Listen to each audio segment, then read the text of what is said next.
Tyree Evans situation in Memphis is going to be getting a lot of people fired, especially at the fire department. And 2 EMTs ended up facing a similar fate to that of the 5 cops that ruthlessly beat that kid.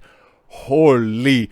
I've ran back that video and I've seen a couple of speculations over the top of that. And I don't know if you're going to find a jury in the world that's ended up acquitting anybody involved in this.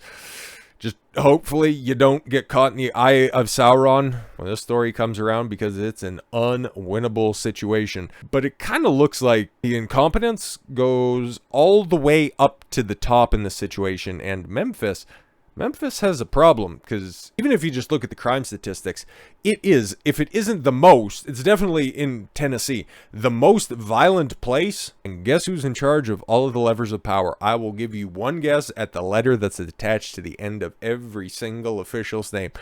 I'll wait.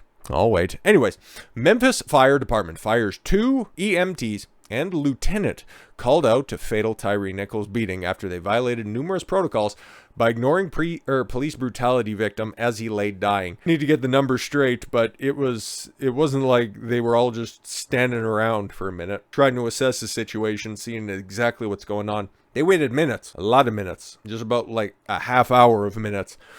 Memphis Fire Department on Monday evening announced that they had fired 3 members of the staff for failing to assist Tyre Nichols as he lay dying following a January 7th police beating.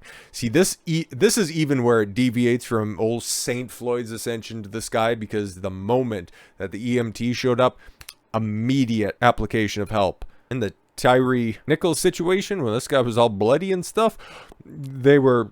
So, hey, how you doing over there? Great, wonderful, fantastic. Okay, fill us in. What happened? Oh, you ran away after he was evading arrest? Oh, you really shouldn't have been. Stop gurgling over there. We're trying to have a conversation. God, so rude. The trio comprises 2 EMTs, 2 of them, Bob Long and JaMichael Sandridge. We actually have a white guy in this situation. Oh, now we got a cracker in this situation. Holy. Actually, we got 2 saltines to throw into this chocolate chip cookie. Memphis Fire Department said 2 EMTs failed to conduct an adequate patient assessment, and the 3 did not meet expectations in their actions.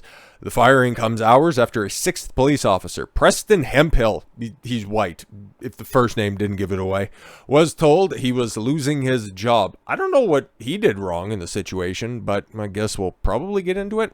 Hemphill was one of the officers who initially pulled Nichols over in a traffic stop. He fired his taser as Nichols ran away. I don't know what's wrong with that situation, okay? Pulled him over after a traffic stop and then deployed his taser? What are you supposed to do? He could be potentially dangerous. You're supposed to make sure the threat has been secured. And this all just goes back to, would have listened to the cops. Everybody would still have a job. Nobody would be dead. Ben Crump would be on the hustle, still trying to get another race crime to go grift off of. Hemphill was not on the scene when Nichols was caught and beaten to death. Oh, that's why his name doesn't ring a bell. Crude analogy aside, Long and Sandridge arrived on the scene after Nichols had been caught and beaten. Fucking Sakuraba soccer kicked in the head. Holy. Katsuyori Shibata Shutter. I had to get my reference right. I couldn't remember his name. God damn it. He's one of my favorites. Anyways, she remained in the vehicle. Of course she did. With Whitaker. Whitaker was also there. In the vehicle while Long and Sandridge got out to attend to the call. Listen, I just got my nails done and I got this phone call I need to answer. But y'all go out there and go figure out what that boy's up to. Disturbing pictures aside, Long and Sandridge were first on the scene at 8:41 p.m. They bend to look at him, take material out of their kit bags at 8:43 p.m. But they do not stabilize him, and they leave him propped up against the car, moaning, still in handcuffs. The pair can be seen chatting while Nichols rolls from one side to another, writhing in pain and thrashing his legs to try to get upright. How did you think? There's at least 5 body cameras going at that point in time. I don't know if they were necessarily aware of the one traffic camera that caught everything at the same time, or the pole camera, sorry, it wasn't a traffic camera. How did they not know that this would be captured? At 8:55. Yeah, but they got there, Oh wait, so they weren't doing their job for 15 minutes. They seemed to try again, tending to him, but without significant aid being given. The ambulance arrives at 9 p.m. and Nichols is stretchered away. It's like, yeah, we didn't have latex gloves or anything. We didn't want to touch him, all the blood and stuff. Williams, meanwhile, hardly features in the surveillance camera footage. You would think that somebody would do something, and there's old Officer Peter Griffin. That's Preston Hemphill, fired on Monday, involved in the initial traffic stop.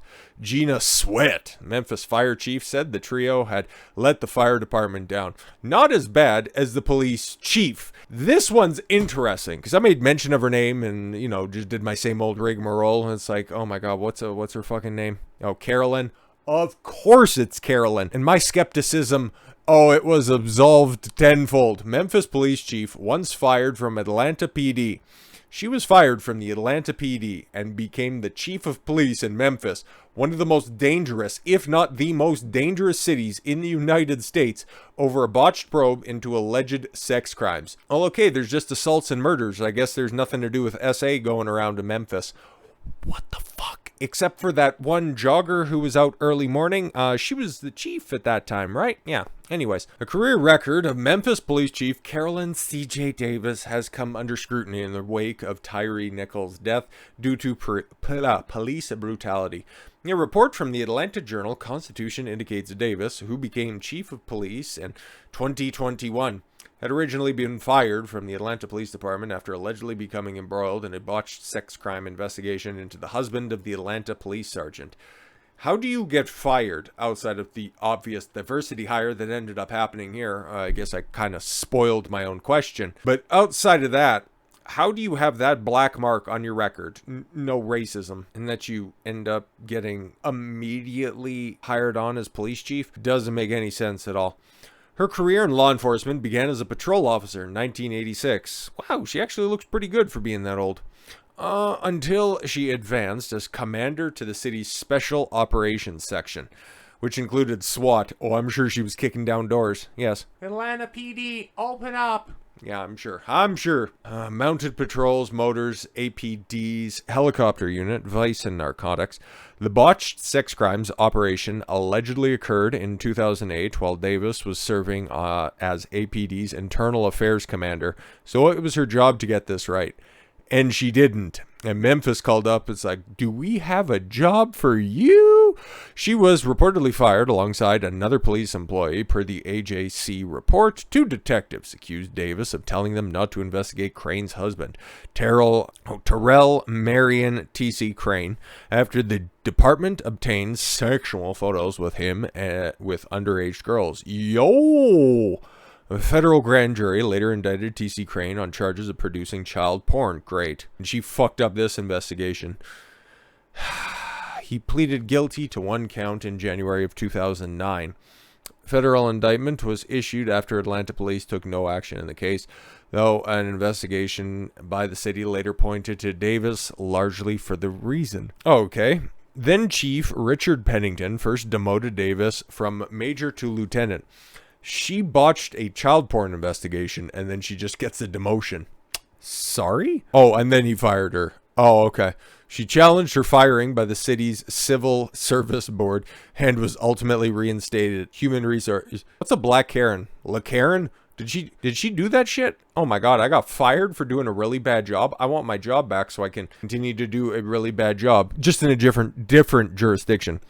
Davis later retired from the APD in 2016, and then after a 5-year absence thought that my record looks clean right now, I should be totally fine. Before taking a job as police chief in Durham, North Carolina. How did she even get... She's been chief twice? What the fuck? Rose the Memphis police chief in April of 2021 when Mayor Jim Strickland, Democrat, selected her as part of the department's first head female. Of course, look at how progressive we are. She definitely won't fuck up in about 2 years' time. Nope, not at all whatsoever. Upon release of Tyre Nichols footage where 5 black police officers brutalized him during a traffic stop, Davis told CNN she was outraged. I'm outraged. Well, that's nice. You should be out of work. But don't worry, somebody will be dumb enough to hire you again. Fucking Christ. I was outraged. She said it was unconscionable. Just like child porn. I would think that would be unconscionable as well, but you don't need to, you don't need to do your job appropriately. You'll just fail upward. I don't think we've witnessed anything of that nature in my entire career. It was that bad. Yeah, and you were ultimately in charge of those guys, so accountability? Mr. Nichols was able to get away with these officers, and they found him again at another location. At that point, there was an amount of aggression that is unexplainable. The 5 officers were fired, 3 EMS responders, and another officer. So does that bring the grand total to 9 people fired? Well, let's just go ahead and let's just broach right into double digits and let's just do this thing right. How about that? So with all that said, thank you all very much for the gift of your time. I've been Don Consuelo. I want you to follow your gut and get after it. Take care, everyone.